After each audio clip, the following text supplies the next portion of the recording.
Presenting this speech to 1 million cups next Wednesday, as well as to various places around Colorado in the next month. She hopes not only to empower and inform her audience, but also to inspire others. She'll be speaking about common problems with the current healthcare system and suggesting practical and affordable ways to solve it. Take it away, Chennan. Thank you so much, everyone, for the birthday wishes. Yes, today is my birthday. I am 29 plus or minus 5 years. You'll have to decide. So yes, many of you know me, and you know me as a nurse. And Louise, thank you for that introduction. You know that I am here. One of my goals in life is to solve the American healthcare crisis. And I want everyone to know that that is a solvable issue. And how you solve the American healthcare crisis is by knowing the root cause. And many of us have probably experienced this when we go to our doctors, whether it be an alternative care or functional medicine or integrative health or what have you, that sometimes, unfortunately, what all those modalities do is they don't exactly look at the root cause. Many of them say that they do, but there's a big difference between what's going on now and what I think we as a society need to move towards. So one of the books I read was actually this book titled Solving America's Healthcare Crisis. Tom Often, if you're listening to this, I have a copy of this for you, my friend. Anytime you want to get some coffee together, that's yours.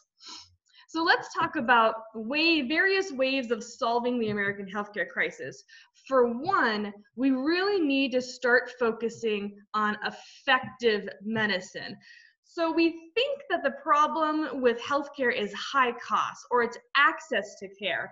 But in reality, the problem of healthcare is not any of these things. The problem with healthcare is delivering effective healthcare or healthcare that makes a difference. Right now, we are focused on productivity rather than being effective. Americans are great at being productive and innovative. Right? We can create these incredible things like artificial hearts, prosthetic limbs, many more amazing, incredible things. Where some of those things are good and they're important and they're needed, like for instance, I have anaphylaxis to pineapple. I have to carry around an EpiPen. And that's very important for me to carry around an EpiPen. And it works, right? So because it works, it goes into the effective hat. That's a good thing, and that's an example of something that works. Unfortunately, the vast majority of healthcare innovative procedures, tests, drugs actually don't work. They're not effective. An example of this would actually be Lipitor. Lipitor is America's #1 selling drug. It's due to do $1 trillion in sales this year. Lipitor is also brand and generic. And so all of the manufacturer companies together are going to create $1 trillion in sales on Lipitor. It is used for an anti-cholesterol drug, or a statin drug is the other name for it. It helps lower your cholesterol.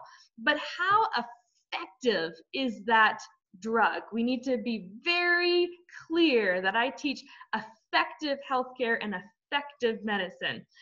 So when we look at the research and we see, okay, if I'm a patient and I'm going to pay a copay on this drug and say that it's just $10 a month, but am I going to get my $10 worth out of it? Well, if you look across the lifespan of a person who's taking Lipitor, who may have heart disease or may not have heart disease, the chances of you not having a cardiac event with this medication is only 1.2%. 1.2% reduction in the risk of having a cardiac event. That's it. So if I was a human being with heart disease or maybe perhaps without heart disease and my doctor told me I had a little bit of high cholesterol and I needed to take this medication, they should also be informing their patients. This is why we need to get to more informed consent. Informing patients of the full risk and full benefits of every test, drug, procedure, vaccine, what have you, to talk about these things. And patients should be demanding this.